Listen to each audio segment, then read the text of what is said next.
Have you ever heard of a god who almost destroyed the faith of God's chosen people? A name that echoed through the centuries like a curse within the pages of the Bible. Baal. He was not just another idol among many. He was the greatest rival of the living God. And what is most frightening is that Israel, even knowing the truth, knelt before him countless times. But why? What was it about this false god that made even the servants of the Lord bow down before him? Today, you are going to discover how Baal seduced an entire nation, why God defeated him in a spectacular way, and, most importantly, how that same spirit still tries to control hearts to this day. What we are going to reveal in this video may change the way you see faith, idolatry, and the spiritual world around you. And to begin, make sure you are already subscribed to the channel and like this video. That way we can spread the word even further. Also, take a moment to comment below the city you are watching from. The name Baal in Hebrew means Lord or Master.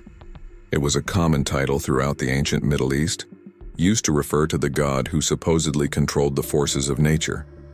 Each city had its own lord, its own local Baal, but they all represented the same deceiving spirit. To the Canaanites, Baal was the god of rain, fertility, and prosperity, the one responsible for ensuring that crops would grow, that animals would multiply, and that families would have provision. He was the ultimate symbol of human dependence on nature, and for that reason, he was worshipped with great devotion. But what made Baal so dangerous was exactly what made him appealing. He seemed useful. While the God of Israel required obedience, faith, and purity, Baal promised quick results. Abundant harvests, fertile soil, rain at the right time. Sound familiar? In those days, Baal promised rain and abundance. Today, other gods promise success, pleasure, and security. The only difference is the name. That was how the people were deceived. They traded the invisible for the visible, the eternal for the immediate. Every statue, every altar, seemed like a guarantee of prosperity. And that is where the danger lies, when faith turns into a transaction. What is more tempting, to wait for God's timing, or to follow a path that promises results right now? This is the same spiritual trap that still lives within the human heart today. Comment the word faith below if you believe that true faith is trusting in God, even when there are no visible guarantees. In ancient Canaanite myths, Baal was described as a cosmic hero, the one who fought against the forces of chaos.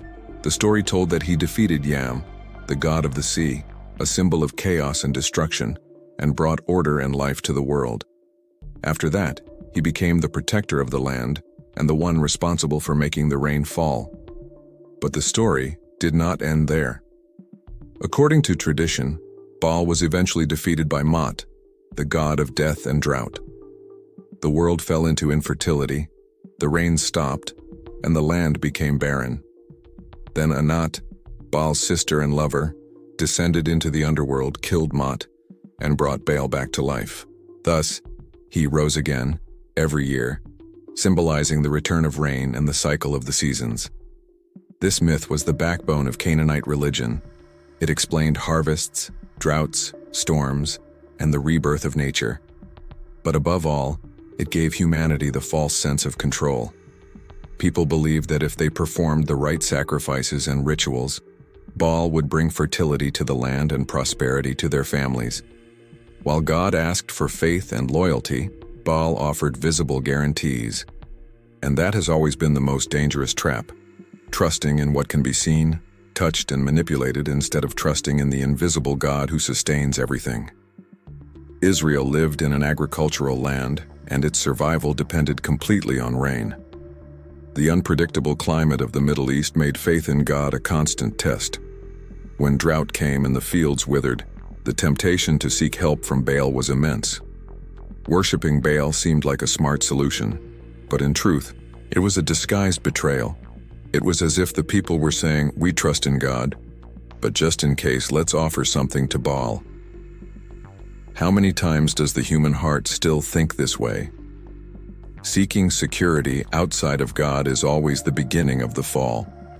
It is the same impulse that leads many to put their faith in money, status, or power, as if those things could replace trust in a sovereign God. The Bible shows that the Lord did not remain silent in the face of this idolatry. In several passages, he takes for himself the attributes that people attributed to Baal. Psalm 29 is a striking example. There, the voice of God is described as thunder echoing over the waters, a power that breaks the cedars of Lebanon and shakes the deserts. All of these were images associated with Baal, the supposed Lord of the storm. But the psalmist makes it clear, it is not Baal who commands the rain, the thunder, and the lightning. It is the Lord. The irony is powerful. Even Lebanon, the sacred territory of Baal's followers, is shown bowing before the power of the God of Israel. God did not need to compete with Baal. He simply showed who the true Lord is. This spiritual conflict reached its peak during the time of the prophet Elijah. During the reign of Ahab and Jezebel, Israel sank deep into idolatry. The entire nation was divided between two gods. And then judgment came. For 3.5 years, not a single drop of rain fell. It was as if God were saying, "Let us see if the God of the storm can really send water from heaven." And Baal remained silent. Elijah then went up to Mount Carmel, the very territory dominated by the Phoenicians, worshippers of Baal. Before the people, he asked a question that still echoes today. How long will you waver between two masters? If the Lord is God, follow him. But if Baal is God, follow him. 2 altars were prepared. 2 sacrifices would be offered. And the God who answered with fire would be recognized as the true God. Fire was the perfect sign. In Hebrew tradition, fire represented the divine presence, as in the burning bush before Moses, or the pillar of fire that guided Israel through the desert. Moreover, Baal was depicted wielding lightning bolts, being called Lord of Fire and Storm. If God sent fire, it would be a symbolic victory over Baal's own supposed domain. The prophets of Baal began early, shouting, dancing, and cutting themselves with blades until they bled, a ritual practice that imitated mourning for Baal's death.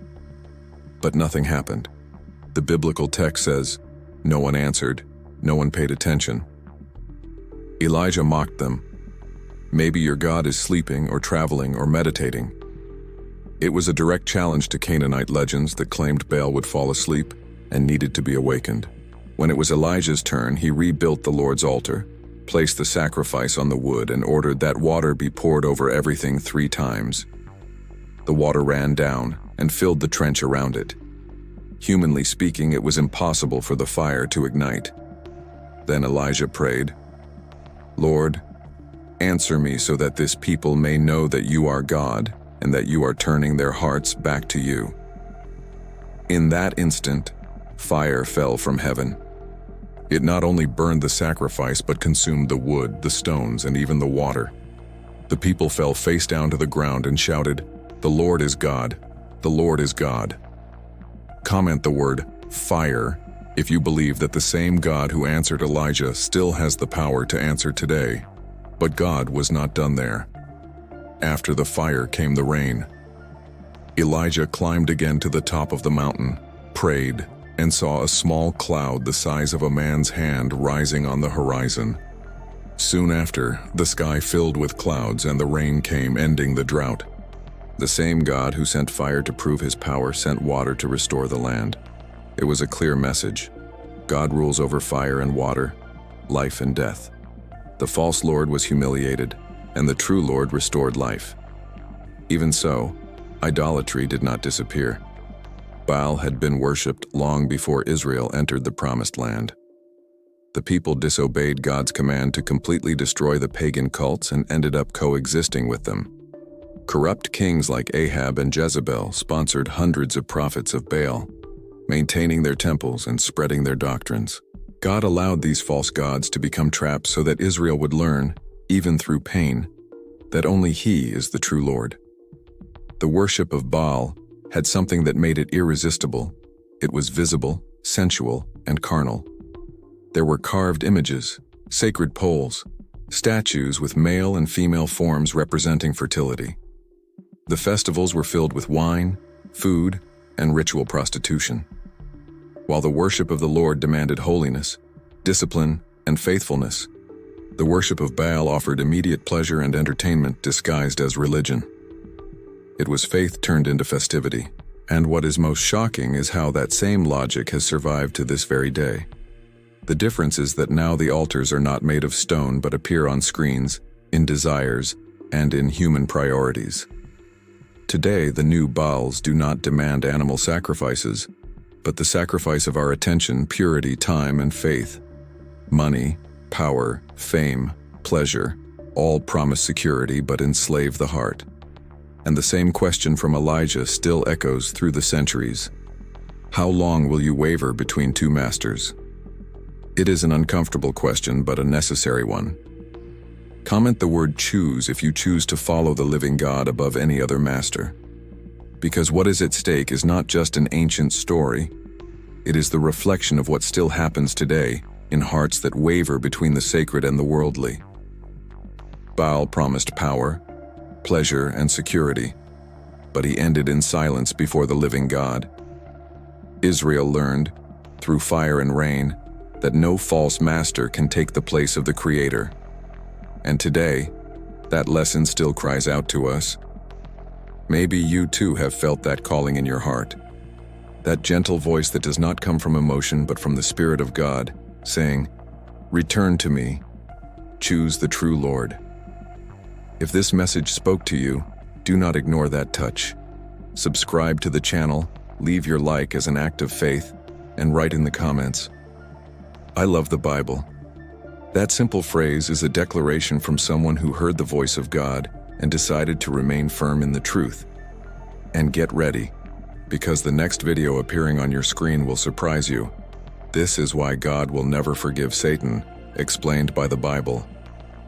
What will be revealed will change the way you see divine forgiveness forever.